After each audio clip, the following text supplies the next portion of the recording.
अस्सलामुअलैकुम रहमतुल्लाहि वबरकातुहू। सूरह वाक़िया हमारी बिज़निल्लाहि ताला तकमील पे है और आज हम इसकी देखेंगे आयत 92 से 96 तक।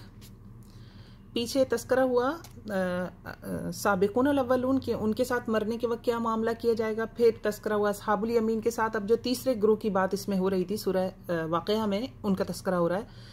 औज़ुबिल्लाहि मिनश्शैतानिर्रजीम। व अम्मा और लेकिन इन काना अगर है मिनल मुकद्दिबीन झुटलाने वालों में से, दौलीन बहके हुए लोगों में से। बहके हुए भी हैं, बेइल्म हैं, बेखबर हैं। ये भी होता है अक्सर के हम दीन पे सही तौर पर अमल नहीं कर पाते अगर हमें इल्म नहीं होता। तो जो इबादत, जैसे एक वक्त है, सुबह का वक्त है, मिसाल से समझाना चाहूँगी। सुबह का वक्त है, सुबह पे हम फजर के बाद बहुत सारे ऐसे अस्कार हमें मिलते हैं आप सल्लल्लाहु अलैहि वसल्लम से, हदीस से जो है हमें पता चलते हैं कि अगर हम वो कर लें तो बहुत बड़े बड़े अजर है उनके लिए।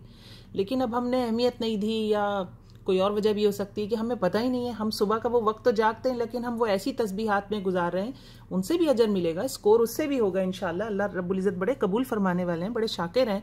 लेकिन हमें पता नहीं चलता कि अगर हम इनकी बजाय वो तस्बीहात पढ़ लें जो आप सल्लल्लाहु अलैहि वसल्लम ने बताई हैं, उन पे एक तो अजर स्टैंप लगी हुई है कि है ये।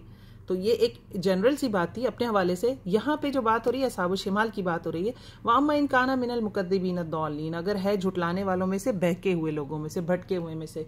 तो बहुत सारे लोग शिर्क में सिर्फ इस तरह इसीलिए मुब्तला होते हैं कि उन्हें सही से इस्लाम उनके सामने पेश ही नहीं किया जाता, उन्हें पता ही नहीं होता। तो जब इंडिया में काफ़ी साल पहले इंडिया में कुरान जलाया गया, तो मैं एक खातून स्कॉलर है उनका इंटरव्यू सुन रही थी। मतलब लोगों ने बड़ा बुरा भला कहा उनको जिन्होंने कुरान जलाया, बहरहाल बात भी गलत है। तो वो जो खातून स्कॉलर थी उनकी आंखों में आंसू थे, और वो ये कह रही थी कि अगर कोई इनको समझा देता ना कि ये कुरान कितनी बुलंद किताब है, तो इसे कभी न जलाते, ये इसके साथ ये मामला ना करते। तो ये जो आयत है ना मिनल मुकज़्ज़िबीन अद्दौलीन, देखिए अल्लाह रब्बुल इज़्ज़त कुरान आपको आपकी और नॉर्मल ज़िंदगी से भी समझाते हैं। अगर हम अहमियत दें, हम वक्त लगाना चाहें तो। हम जब खोल के ही ना देखें तो फिर कोई ज़बरदस्ती हमें सर पकड़ के कान में तो नहीं उंडेल सकता ना हमारे। तो अल्लाह रब्बुल इज़्ज़त यहाँ फरमा रहे हैं वम्मा इन काना मिनल मुकज़्ज़िबीन अद्दौलीन, और अगर है झुटलाने वालों में से, बहके हुए में से, फ़नुज़ुलुम मिन हमीम, तो उसकी मेहमानी किस में है? हमीम में। इसकी डिटेल हम पीछे पढ़ चुके हैं। खोलते हुए पानी को कहते हैं, और सिर्फ मेहमानी है, वेलकम है सिर्फ। आगे जो अजाब दिए जाएंगे वो इससे कहीं ज्यादा शदीद होंगे। व तस्लियत जहीम, और दाखिल होना है, झोंका जाना है, किसमें? जहीम में। जहीम कहते हैं जहन्नुम को। तो ये जो सारे मामलात हो रहे हैं, अस्हाबुल यमीन का बताया, मुक़र्रबीन का बताया, फिर ये अस्हाबुल शिमाल का बताया, इनके बारे में अल्लाह रब्बुल इज़्ज़त और वो जितनी भी बातें बताई, जन्नत की डिटेल आई है सूरह वाक़िया में, जहन्नुम की डिटेल आई है, फिर 3 ग्रोहों की डिटेल आई है, फिर अल्लाह रब्बुल इज़्ज़त की नेमतों की डिटेल आई है। तो इन सब के बारे में अल्लाह रब्बुल इज़्ज़त फरमाते इन्ना हाज़ा लहुवल हक़्क़ुल यक़ीन, इन्ना बेशक हाज़ा ये लहुवल हक़्क़ु, ला भी लगाया है ये ताकीद के लिए, ला हुआ अलबत्ता वही है हक़, यकीन यकीन वाला, यानी ये सब होकर रहना है, क़यामत कायम होकर रहनी है। 3 ग्रोह बन जाएंगे, 3 में से एक जहन्नुम में जाएगा, उसकी उसी सख्ती के साथ रूह कब्ज होगी। 2 जन्नत में जाएंगे, एक मोस्ट वीआईपी होंगे, उनके साथ वैसे ही मामला होगा जैसे अल्लाह रब्बुल इज़्ज़त फरमा रहे हैं। एक अस्हाबुल यमीन होंगे, उनके साथ भी वो मामला होगा जो पीछे ऊपर आयात में 91 में डिस्कस हुआ, 91 में। तो ये इन्ना हादा लहुवल हक़्क़ुल यकीन, ये सारी बातें हक हैं, ये अल्लाह रब्बुल इज़्ज़त फरमा रहे हैं, ये सारी चीज़ें हक हैं। अब ये हक हैं तो फिर मैं और आप, बोलने वाली और सुनने वाली, हम इन 3 में से एक ग्रोह में। अगर अल्लाह कह रहे हैं ये हक है, तो मैं और आप इन 3 में से एक ग्रोह में, या तो अस्हाबुल यमीन में से हैं, या तो मुक़र्रबीन में से है। मुक़र्रबीन में तो हम बिल्कुल कंफर्म ही कह सकते हैं ना कि हम में से कोई नहीं है। अस्हाबुल यमीन को भी अगर हम पढ़ना शुरू करें तो हमें पता चलेगा कोई एक ही गुनाह हमारा इतना बड़ा निकल आएगा हमारी ज़ात के अंदर कि हम नाउमीद होने लगेंगे। और फिर उसके बाद क्या बच जाता है? सिर्फ एक ग्रोह, अस्हाबुल शिमाल। तो हम 3 में से एक हैं। अल्लाह रब्बुल इज़्ज़त कह रहे हैं इन्ना हाज़ा लहुवा हक़्क़ुल यकीन, ये हक़ है, यकीनी होकर रहना है, क़यामत आकर रहनी है, ग्रोह बनने हैं।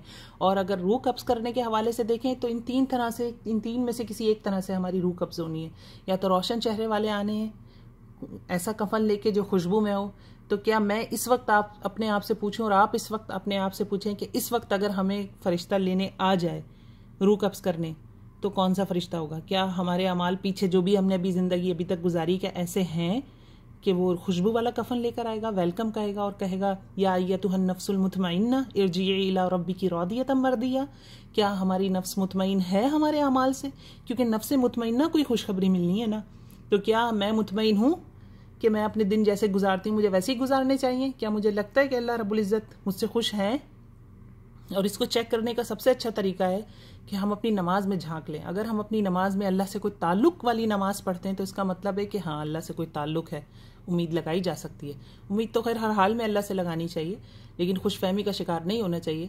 तो नमाज हमारा रिजल्ट बता देती है। अब कहाँ ये कि हम नमाजें ही ना पढ़ते हो, अस्तगफिरुल्लाह, माज़अल्लाह, वो तो फिर हम सोच ही लें हम कहाँ खड़े।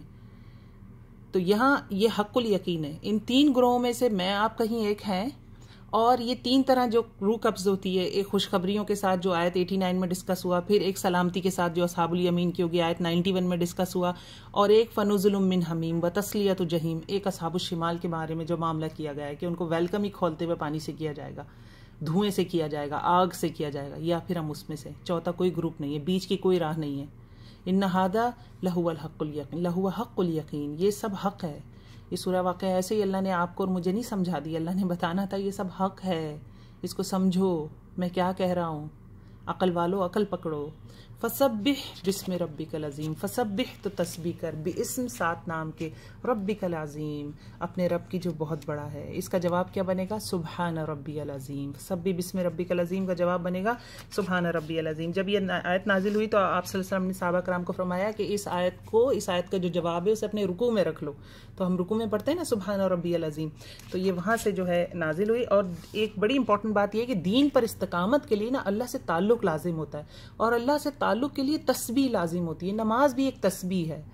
तस्बीह ये जो सब्बाह का लफ्ज़ आता है ना, सब्बिह, सब्बिह का मतलब होता है किसी को जैसे सबाह का मतलब होता है तैरना, सतह पर तैरना, हवा की सतह हो या पानी की सतह हो। सब्बाह का मतलब होता है किसी और को तैराना। तो अल्लाह रब्बुल इज़्ज़त को, जो अल्लाह रब्बुल इज़्ज़त का मकाम है वहाँ पे रखना, फसब्बिह यानी तस्बीह करना अल्लाह की, कि अल्लाह हर ऐब से, हर नुक्स से, हर ऐसी चीज़ से पाक है जो कमज़ोरी में काउंट होती है। फसब्बिह बिस्मि रब्बिकल अज़ीम। तो अल्लाह से ताल्लुक़ लाजिम है नेकियों पर जमने के लिए, और नेकियों पर जमेंगे तो फिर अस्हाबुल यमीन में से या मुक़र्रबीन में से किसी ग्रोह को पकड़ सकेंगे, वरना इन 2 को नहीं पकड़ा तो कन्फर्म अस्हाबुल शिमाल है, चौथा कोई ग्रोह नहीं है। तो अल्हम्दुलिल्लाह बिइज़्निल्लाहि ताला अल्लाह रब्बुल इज़्ज़त ने आज हमें तौफ़ीक दी कि हमने सूरह वाक़या को पूरा समझा।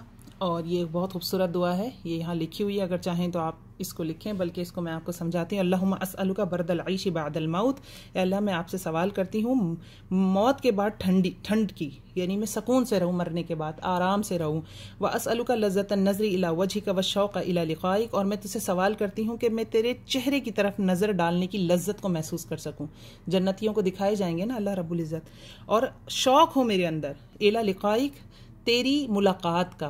हमें शौक़ नहीं है अल्लाह की मुलाकात का, हम बड़े बदकिस्मत हैं, हम तो कभी दुआ भी नहीं करते।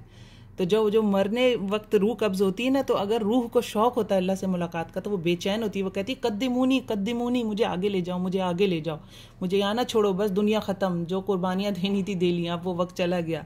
फ़ी गैर मुदिर्रतिन वला फितनतिन मुदिल्ला, बग़ैर किसी भटकने के, बग़ैर किसी फितने में पड़े, यानी बड़ी आसानी के साथ मेरे लिए अल्लाह ये काम कर देंगे, मरने के बाद मुझे आसानी रहे, ऐश मिले, इशरत मिले, और मैं तेरा दीदार कर सकूँ। तो अल्लाहुम्मा जअलना मिनहुम, अल्लाह रब्बुल इज़्ज़त हमें उनमें से बनाए। अस्सलामु अलैकुम व रहमतुल्लाहि व बरकातुहू।